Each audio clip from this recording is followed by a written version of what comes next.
Thank you for joining a conversation about practicing the words, works, and ways of Jesus. I'm Steve Griffin, and this is Formation Through Following. Hey friends, let's talk about questions that often arise when people who think they believe in eternal conscious torment are exposed to a different perspective. It's what I'm calling the yeah buts.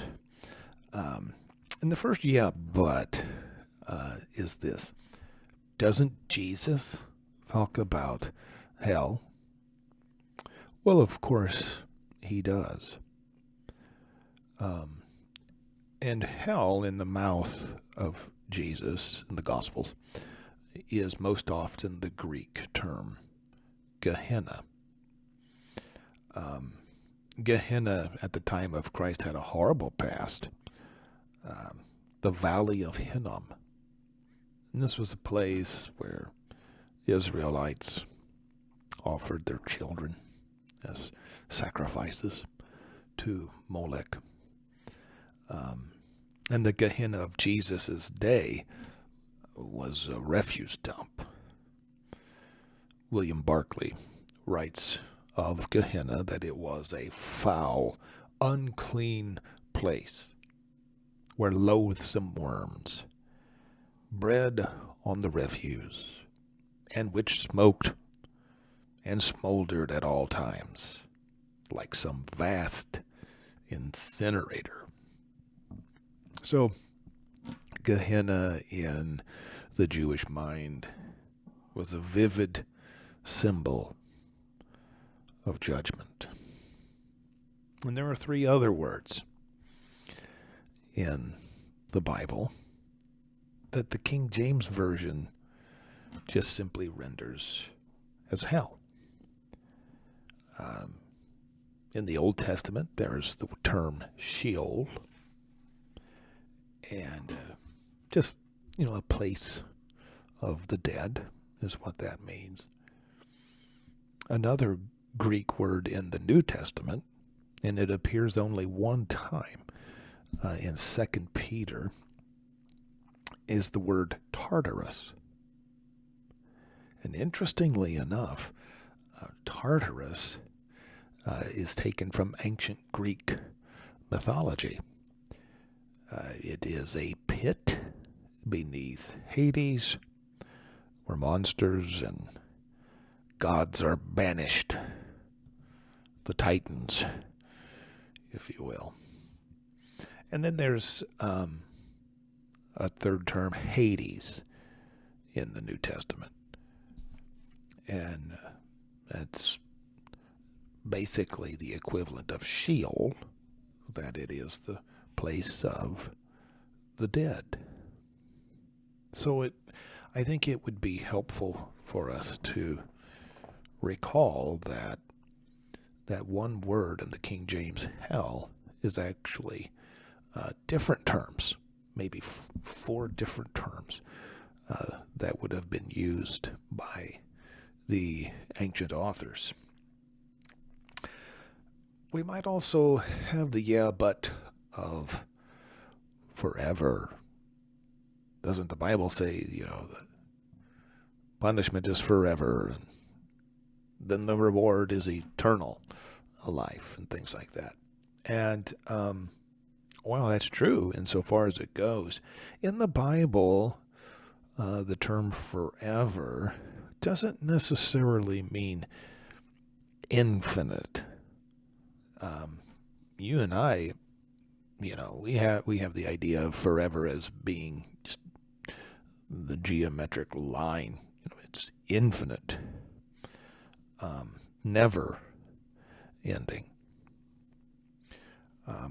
But probably what the scriptures have in mind is a long, indefinite duration.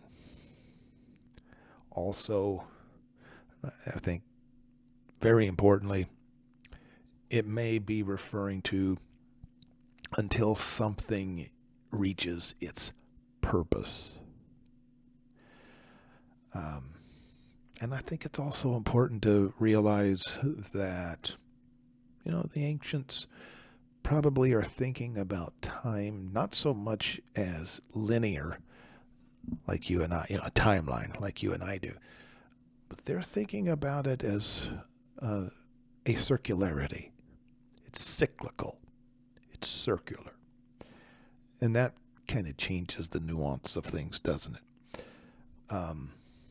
And when we do think about eternal life, as talked about by Jesus, I think what he has in mind there is more about the quality of our life, not the quantity of our existence. Jesus will say things like, to know the Father and the one he has sent. This is eternal life. So Jesus has in mind a life that is shared with God, a quality of life. I think another but that really comes to the fore in a lot of people's minds is this question. If everyone is going to be saved eventually, why evangelize?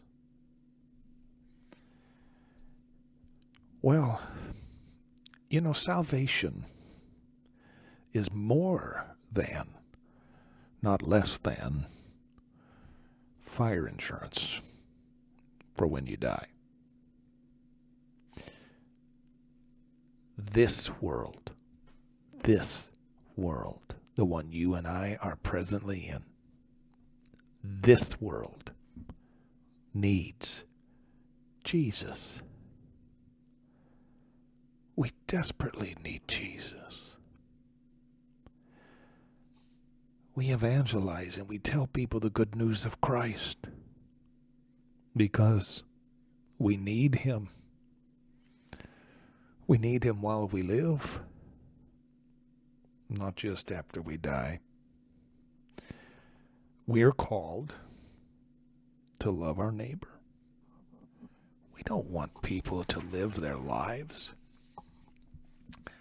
in this world and then enter the next world not knowing Jesus. There's a related but, and that is, well, why be a Christian if there's no hell?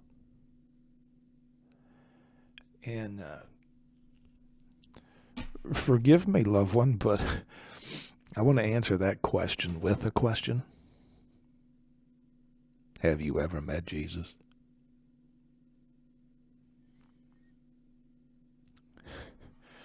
Why be a Christian if there's no hell? Have you never met the Lord? I can't imagine life without Jesus. Don't you love God? I mean, is your relationship with God merely transactional? I relate to God so that I won't go to hell. Following Jesus is so much more than this. Loving Jesus is so much more than a transaction. I have some things for us to think about, some questions maybe. I'm bringing this hell series to its conclusion. First of all, in all questions really, start with Jesus. Interpret every teaching, every tradition, and every text through the lens of Jesus. Does your view of hell reflect the words, works, and ways of Jesus? And the kingdom of heaven, it's here and now according to Jesus. The kingdom of heaven is here, now, and in the future. But would you say the same thing about the kingdom of hell? Is the kingdom of hell here and now and in the future? Do you expect one of these kingdoms to ultimately banish the other? Why or why not? Is ultimate reality hellish or heavenly? Or are hell and heaven of equal ultimacy? Have you been thinking about your thinking? If you were to change your mind about eternal conscious torment, what could happen? How is your view of eternal conscious torment framing your picture of God, of ultimate reality? I came across this quote a little while ago. I don't know who said it. It says, "Nothing offends people like asking them to think." Well, has this Hell series offended you? Why? Why not? Well, that's all for now. Leave a comment or question and join the conversation. Until next time, show the world a Jesus-looking God.